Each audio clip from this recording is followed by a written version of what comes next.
Gareth, with the issues still around coronavirus and with this international meeting coming so early in the season, I just wonder where you're sitting right now with 2 4-0 wins, 2 clean sheets.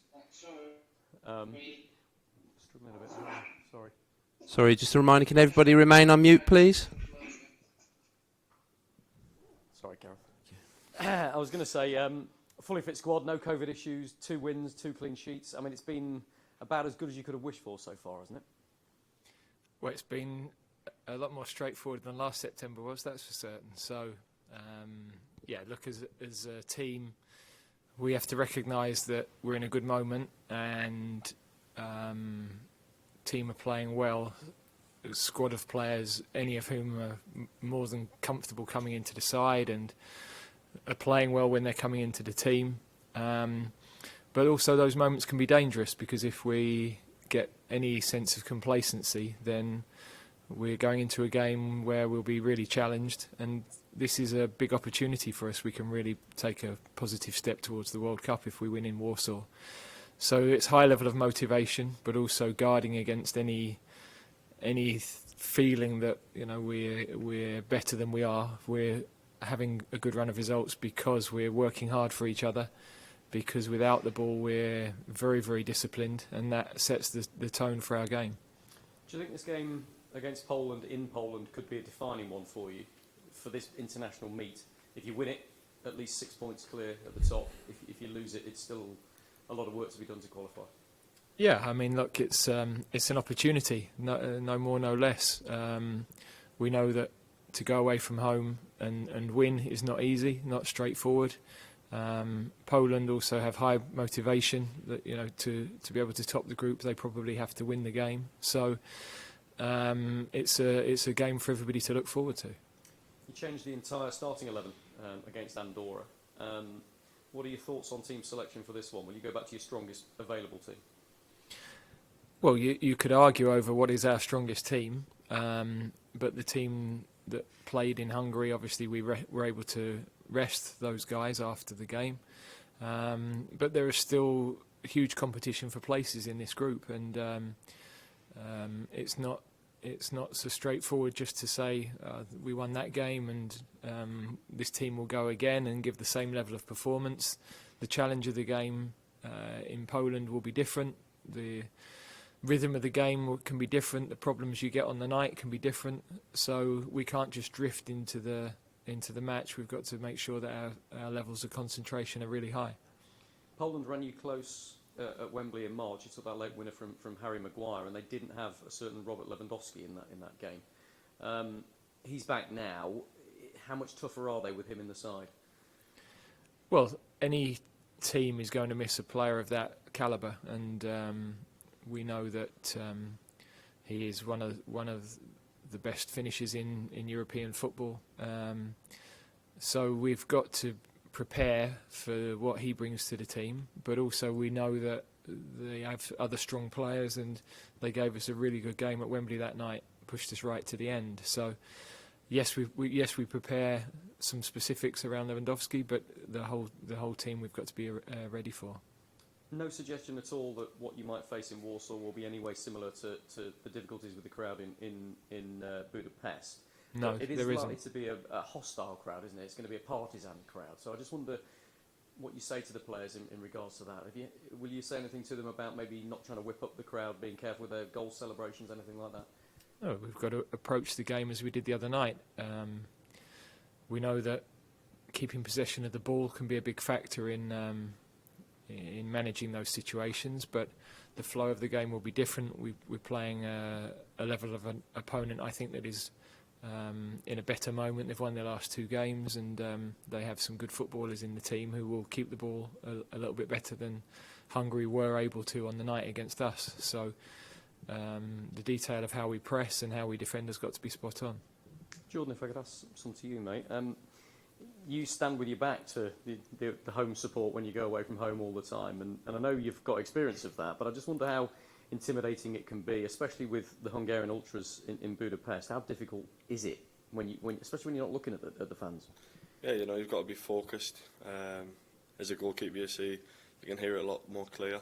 And but like the manager said, it's about us playing our football and silencing them to be playing our football at the best. So yeah, but it is difficult, but it's something I learn and something I concentrate, not to get focused on. Give us an idea of, as a goalkeeper, how you prepare to face one of the best strikers in world football. Just work hard all week, do all my stuff with Marge and the other keepers, and just be 100% on the training pitch and lead into the game come match day. Have you looked specifically at the threat of Robin Lewandowski though, in building up to this one? Yeah, we know they're a top side, and he's a top striker, so we'll focus on certain areas of the in the goal and ready for anything really. Gareth, last one to you, if that's okay from me. FIFA have said that they want to have a World Cup every 2 years. It won't surprise you that UEFA don't think much to that idea. What's your view, please? Well, I spoke about this at the weekend, really. I can see that the game always needs to evolve and be forward-thinking. But also there are some traditions that are very special and maybe are worth protecting. But I think the biggest thing is that it's a welcome decision to discuss the overall calendar, and that includes the demands on the players in particular. But also we don't need to put more into the calendar. If something's going in, something else has got to come out. So that requires all the governing bodies to get together and make sure that that calendar gets sorted out. And there's going to be moments where they're going to have to do that because the Winter World Cup affects a lot of that calendar. So they're looking far enough ahead, I think, that there's no reason why any proposals for the future shouldn't combine major club competitions, major international competitions, and everything that it entails. Thanks, Rob. Next we'll go to Alex Howell, BBC Sport.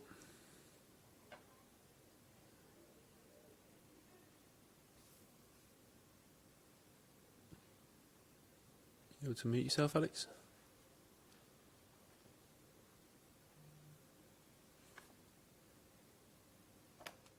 Sorry about that. Far away. Just wanted to ask a question to Gareth about Raheem Sterling. He's so crucial during the Euros and played well the other night in Hungary. Just how important is he when you go into these big games and like the one you're going into against Poland?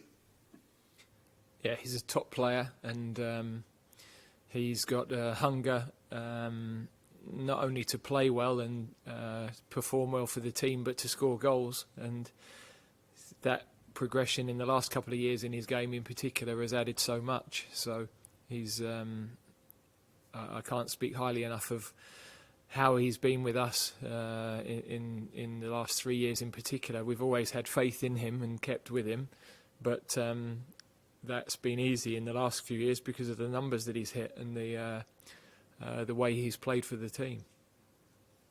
And one for Jordan, if possible, please. Do you think you're playing the best football of your career at the moment?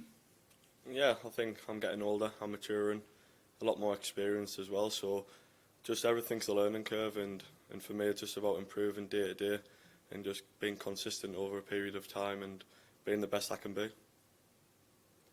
Thanks, Alex. Next we'll go to James Ollie from ESPN. Hi to you both. Firstly, Gareth, are there any fitness doubts? Is everybody available for tomorrow? There's only Tyrone Mings who picked a second yellow card up in the game at the weekend, but everybody else is good. Right, and just looking ahead a little, Cristiano Ronaldo's return to United has generated a lot of excitement, and I just wondered what knock-on effect you thought that might have for your England squad. Is there a concern he might restrict game time for Marcus Greenwood and maybe Rashford as well, or is that outweighed by those players training with him on a daily basis and also the rest of his squad playing against someone like Ronaldo in the Premier League every week? Yeah, I think the league is full of outstanding players, so it's the players are used to that level of competition every week, which is fantastic for them. We just have to see what happens at Manchester United.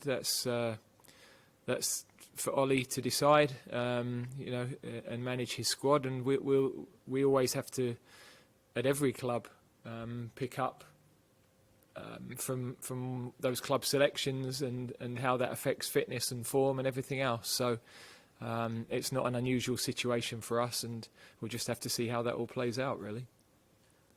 Thanks, James. Next, we'll take one from Paul McNamara.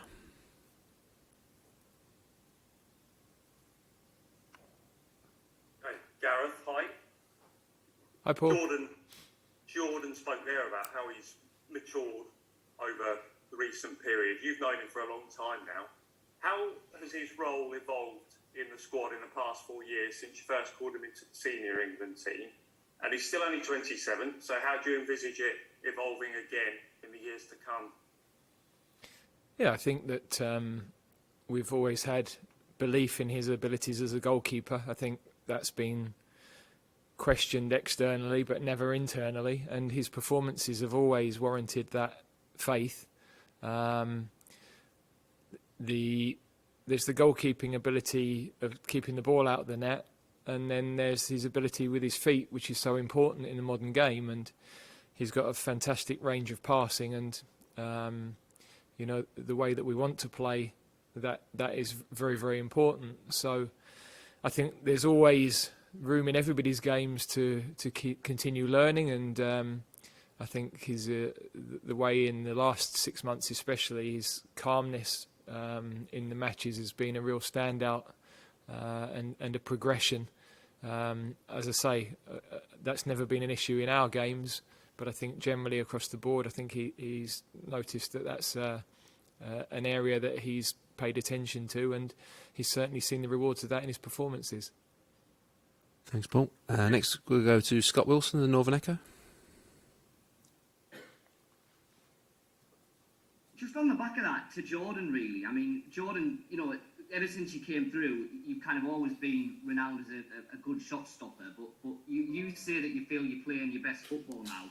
To what extent do you feel you've improved your game in terms of distributing the ball and sparking attacks, and how important do you feel that is both for your club side and obviously for your country? Yeah, I think the biggest thing is decision making, making the right pass at the right time, if it's a counter-attack or whether I need to take the sting out of the game and give the lads a breather. So for me, I think I've always felt like I've been good at distributing the ball, just doing it at the right time and looking after the lads, because realistically, if I got the ball in the hands, I'm in charge of the ball and I need to manage the game. So I think that's what I've improved on most. Okay. There doesn't appear to be any further hands raised, so I think, one last one. We'll finish with Matt Reed from World Soccer Magazine.